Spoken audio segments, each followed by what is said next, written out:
Hello बच्चों, स्वागत है आप सभी का आपके अपने चैनल गॉड क्लासेस पर। तो बच्चों, आज की जो क्लास है, एक्चुअली क्लास नहीं, आज बस सिर्फ एक कुछ टिप्स हैं।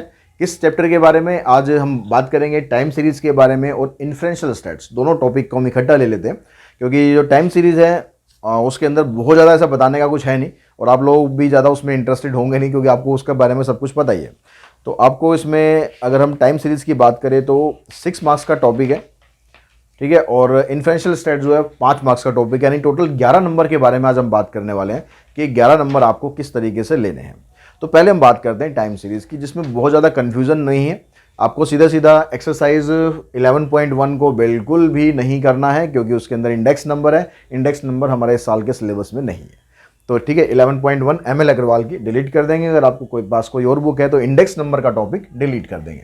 उसके बाद 11.2 में जब आप जाते हैं तो इसमें आपको निकालना है मेथड ऑफ मूविंग एवरेज। उसके हिसाब से आपको सॉल्यूशन करने, मेरे ख्याल 2 क्वेश्चन आप 3 ईयर मूविंग एवरेज के कर लो, 2 क्वेश्चन आप 5 ईयर मूविंग एवरेज के कर लो, 2 4 ईयर के कर लो, 2 6 ईयर के कर लो। टोटल अगर आपने 8 क्वेश्चन कर लिए, आपका मूविंग एवरेज खत्म, इसमें कुछ नहीं है, ठीक है। सेम ऐसे ही जब आप मेथड ऑफ लीस्ट स्क्वायर करते हैं तो एक इवन नंबर वाला कर लीजिए और एक ऑड नंबर वाला कर लीजिए, लीस्ट स्क्वायर मेथड आपका खत्म। उसके बाद इसके अंदर कुछ थ्योरी क्वेश्चंस हैं, ठीक है। टाइम सीरीज के अंदर कुछ थ्योरी क्वेश्चंस हैं, वो मैंने वीडियो के अंदर आपको करवाए हुए हैं, तो वो सारे थ्योरी क्वेश्चंस आप कर लीजिए ज़रूर कि इसके कंपोनेंट क्या क्या होते हैं, ट्रेंड कंपोनेंट, साइक्लिकल कंपोनेंट, ये सारे थ्योरी क्वेश्चंस मैंने आपको वीडियोज़ में करवाए हुए हैं, तो ये सब आप उसमें जाके कर सकते हैं, ठीक है। इसके अंदर और कुछ ऐसा बताने लायक है नहीं कि इसमें आपको कुछ ज़्यादा ध्यान रखने की ज़रूरत है। सिंपल सिंपल क्वेश्चंस होंगे। ग्राफ आपको अगर पूछा जाता है तो ग्राफ आपको बनाना आना चाहिए, ठीक है। वो अगर आप वीडियोस देखोगे तो उसके अंदर आपको पता चल ही जाएगा ग्राफ कैसे बनाना होता है। तो चाहे मूविंग एवरेज मेथड है, चाहे लीस्ट स्क्वायर मेथड है, दोनों में आपसे ग्राफ पूछ सकता है। तो ग्राफ अगर पूछेगा तो आपको ग्राफ पे उसको प्लॉट करना है, ठीक है।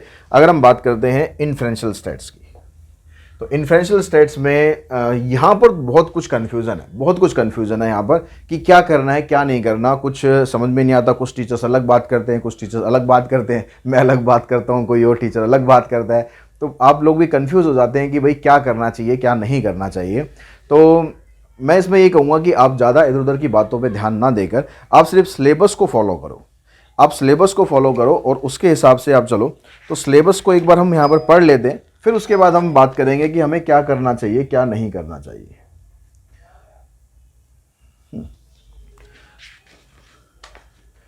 इन्फ्रेंशियल स्टेट्स कहाँ है भाई? इन्फ्रेंशियल, देखिए इन्फ्रेंशियल स्टेट्स के अंदर सबसे पहले आपको दिया हुआ पॉपुलेशन और सैंपल के बारे में। इसमें define population sample, differentiate between population sample, define a representative sample, differentiate between a representative and non representative sample, draw a representative sample using simple random sampling, draw a representative sample using systematic random sampling. यानी आपको इसमें क्या करना क्या है? Population data from census, economic survey, examples of drawing more than one sample set from the same population, example of representative and non-representative sample, unbiased sampling, biased sampling, problem based on the random sampling using simple random and systematic random sampling, sample size less than 100, ठीक है। तो ये सारे आपको सारा कुछ theory यहाँ पर ये दे रखी है। उसके बाद फिर आगे कहता है parameters and statistics and statistical inferences. इसके अंदर आपको कहता है conceptual knowledge of parameter and states, examples of parameter and states limited to mean and the standard deviation only, mean and the standard deviation only. Example to highlight limitations of generalizing result from the sample to population, only conceptual understanding of statistical significance or statistical inferences, only conceptual understanding of sampling distribution through simulation and graphs, interpret the concept of statistical significance and statistical inferences, state central limit theorem, explain the relation between population sampling, distribution and sample. Example, explain the relation between parameter and states, define states and reference to the sample. तो ये सारा कुछ भी आपको लगभग सारा कुछ theory में दिया हुआ है, ठीक है। उसके बाद t test, 1 sample t test and 2 sample independent group t test. तो define a hypothesis, differentiate between null and alternate hypothesis, define and calculate degree of freedom, test null hypothesis and make inferences using t-test statistic for one group or two independent group. Example and non-examples of null and alternate hypothesis. Framing यहाँ पर दिया only non-directional alternate hypothesis. ठीक है। Non directional मतलब यहाँ पर आपको to tail test use करना है, इसमें ग्रेटर देन लेस देन के नहीं है, ऐसा ये कह रहा है। Framing of null and alternate hypothesis, कैसे फ्रेमिंग करनी होती है। Testing a null hypothesis to make statistical inferences for small sample size, for small sample size t test for one group and two independent group and use of t table. T table तो आपको question में मिलेगी। तो इसके अंदर अगर हम syllabus को फॉलो करें, और स्टैटिस्टिकल इन्फ्रेंसेस के दो पार्ट होते हैं, एक में हम एस्टिमेशन करते हैं और एक में हम स्टैटिस्टिकल इन्फ्रेंसेस की वैल्यू निकालते हैं यूजिंग हाइपोथेसिस टेस्टिंग। तो अगर हम एस्टिमेशन की बात करें, एस्टिमेशन में आपके पास दो टॉपिक आते हैं, पॉइंट एस्टिमेशन और इंटरवल एस्टिमेशन। एमएल की अगर हम बात करें तो एक्सरसाइज 10.1 आप पॉइंट एस्टिमेशन के लिए कर सकते हो, 10.2 आप इंटरवल एस्टिमेशन के लिए कर सकते हो। इसके अलावा मैं आपको रिकमेंड नहीं करता कि आप एमएल को फॉलो करो, क्योंकि वहां पर आपको ज़्यादातर क्वेश्चन या तो जेड टेस्ट का दे रखा है या पी वैल्यू अप्रोच का दे रखा है, और उसका यहाँ पर कहीं भी नामो निशान नहीं है। तो उसको आप स्किप करके जो मैंने आपको अभी जो इन्फ्रेंशियल स्टेट्स की इस साल जो मैंने आपको वीडियो कराई है उसको आप फॉलो करोगे, उसके अंदर जो क्वेश्चंस हैं उनको अगर आप करोगे तो ज़्यादा आपको बेनिफिशियल रहेगा, क्योंकि उसमें सेंट्रल लिमिट थ्योरम के भी क्वेश्चन है जो आपको एमएल अग्रवाल में नहीं मिलेंगे। आपको टी टेस्ट के मैंने कई सारे क्वेश्चन दे रखे हैं, नल एंड ऑल्टरनेट हाइपोथेसिस कैसे सेट करते हैं उसके कई सारे क्वेश्चन दे रखे हैं, उसमें डिग्री ऑफ फ्रीडम में उसके कई सारे क्वेश्चन दे रखे हैं। हाँ, आपकी सहूलियत के लिए मैं ये कर देता हूँ, जो वो पीडीएफ थी उसको मैं गॉड क्लासेस की जो ऐप है उसके ऊपर जो फ्री कंटेंट सेक्शन है, फ्री में मिलेगा, चिंता मत करो, फ्री कंटेंट सेक्शन है उसके अंदर मैं अपलोड कर देता हूँ, ताकि आपके पास क्वेश्चंस मिल जाएं उस तरीके के। और इस तरीके के क्वेश्चन अगर आपको और किसी बुक्स में भी मिलते हैं, अगर आपके पास नोडिया पब्लिशर की बुक है तो उसके अंदर भी आपको इस तरह के क्वेश्चन मिल जाएंगे, आर डी शर्मा में भी आपको इस तरह के क्वेश्चन मिल जाएंगे। तो वहाँ से आप इसी टाइप के क्वेश्चंस कर सकते हो जैसे मैंने आपको उस पीडीएफ के अंदर बताए हुए हैं। तो उसके अंदर आपको टी टेस्ट के क्वेश्चन भी मिल जाएंगे, इसमें 1 सैम्पल टेस्ट भी है, 2 सैम्पल टेस्ट भी है, और सेंट्रल लिमिट थ्योरम के क्वेश्चन भी आपको उस पीडीएफ के अंदर मिल जाएंगे, प्लस में डिग्री ऑफ फ्रीडम के क्वेश्चन भी मिल जाएंगे। डिग्री ऑफ फ्रीडम के लिए जो एमएल में फार्मूला है वो डिफरेंट है, अगर आप कहीं और देखोगे तो वो डिफरेंट है। तो वो जो दूसरा वाला फार्मूला है, जो सिंपल वाला फार्मूला है, वो हमने यूज़ किया हुआ है। और अगर आप एक नंबर में देखो, डिग्री ऑफ फ्रीडम का क्वेश्चन 3-4 नंबर में तो आने से रहा, अगर एक नंबर के अंदर डिग्री ऑफ फ्रीडम का क्वेश्चन आएगा तो उसमें आप वही फार्मूला यूज़ करना 2 सैम्पल टेस्ट के लिए, T1 + T2 - 2। ठीक है, अगर 2 सैम्पल टेस्ट के लिए आता है, 1 सैम्पल टेस्ट में कोई कन्फ्यूजन नहीं है, उसमें एक ही फार्मूला यूज़ हो रहा है, तो वही फार्मूला आपको रखना है। और दूसरा टी टेस्ट हम निकालते हैं तो टी टेस्ट में भी 2 फार्मूले हैं, तो दोनों फार्मूले मैंने डिफरेंशिएट आपको बताया हुआ है कि कब कौन सा फार्मूला यूज़ करना है। अगर पॉपुलेशन स्टैंडर्ड डेविएशन है तो उसमें √n रखना है, और अगर सैम्पल स्टैंडर्ड डेविएशन दे रखा है तो आपको √n - 1 रखना है। तो उसमें भी आपको कन्फ्यूज़ होने की ज़रूरत नहीं है। अगर बहुत ज़्यादा कन्फ्यूज़न आपको लगता है तो आप ये यूज़ कर सकते हो कि n की वैल्यू ग्रेटर देन या 30 है तो आप √n रख सकते हो, और n की वैल्यू लेस देन 30 है तो आप √n - 1 रख सकते हो। ठीक है, फिर भी वो उस क्वेश्चन को भी अगर आप देखोगे ना डिफरेंट प्लेटफॉर्म पे, तो किसी में √n ही यूज़ कर रखा है सब जगह, किसी में √n - 1 कर रखा है। लेकिन जहाँ तक मैंने कंक्लूजन निकाला है तो कंक्लूजन ये निकलता है कि पॉपुलेशन स्टैंडर्ड डेविएशन है तो √n लगाना चाहिए, और सैम्पल स्टैंडर्ड डेविएशन है तो √n - 1 लगाना चाहिए। ठीक, अब यहाँ पर हम एक बार देख लेते हैं कि प्लेलिस्ट आपको गॉड क्लासेस की ऐप पे जाएंगे और यूट्यूब पर जाएंगे आप गॉड क्लासेस में, तो उसमें आपको प्लेलिस्ट के अंदर जाओगे तो दोनों की अलग अलग प्लेलिस्ट आपको मिल जाएगी।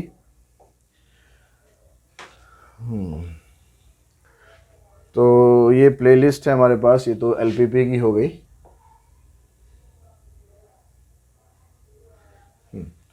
उसके बाद चैप्टर हमारे पास है 11, ये तो क्लास 11th का है। हाँ, chapter 10 applied maths class 12th, ये आपके पास इन्फ्रेंशियल स्टैट्स का चैप्टर है। 8 वीडियोज़ हैं इसके अंदर। इन 8 वीडियो के अंदर जो आपका इस साल का सिलेबस है उसी के अकॉर्डिंग ही इसके अंदर वीडियो है।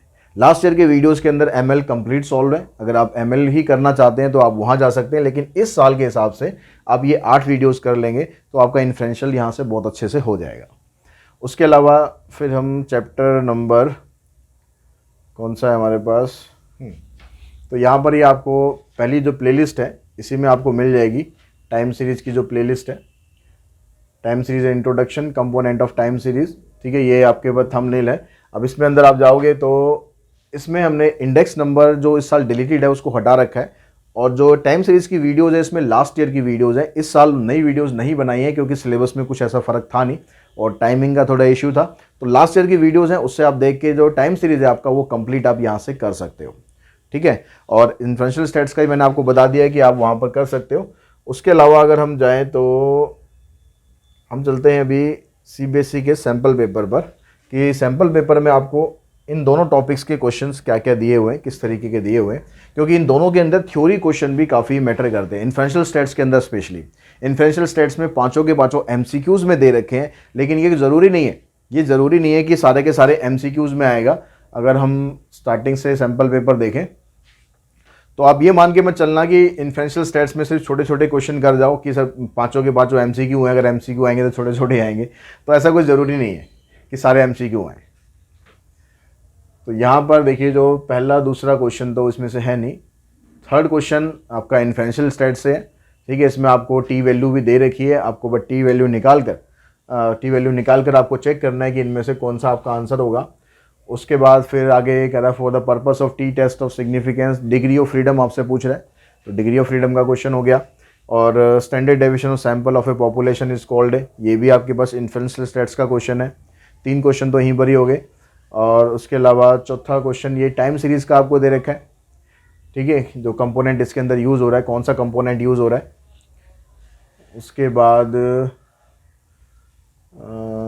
बाद है हमारे पास ये वाला, फिर आपका इन्फ्लुएंशियल स्टेट्स का क्वेश्चन आ गया, ठीक है, ये टाइम सीरीज़ का आ गया। फिर ये इन्फ्लुएंशियल स्टेट्स का क्वेश्चन है।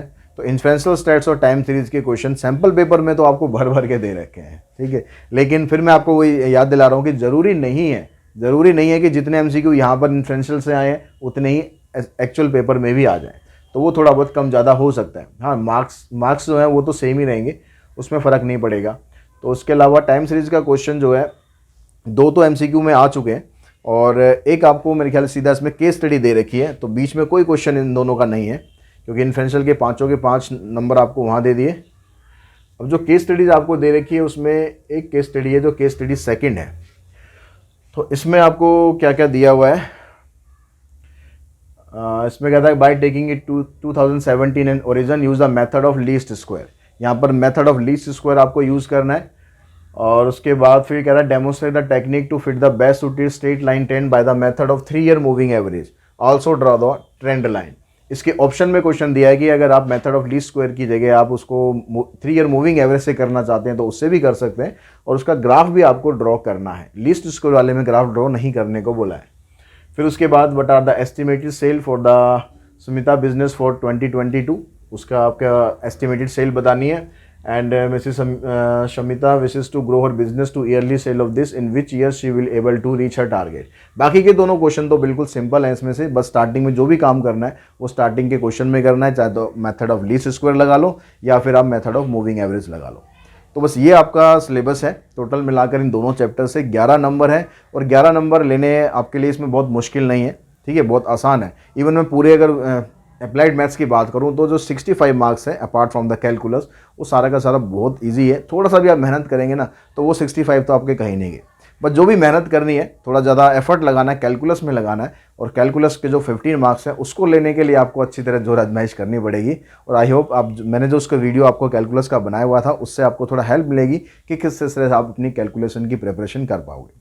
तो आज की इस वीडियो में इतना ही, जल्दी मिलते हैं नेक्स्ट वीडियो में। Thanks to all of you.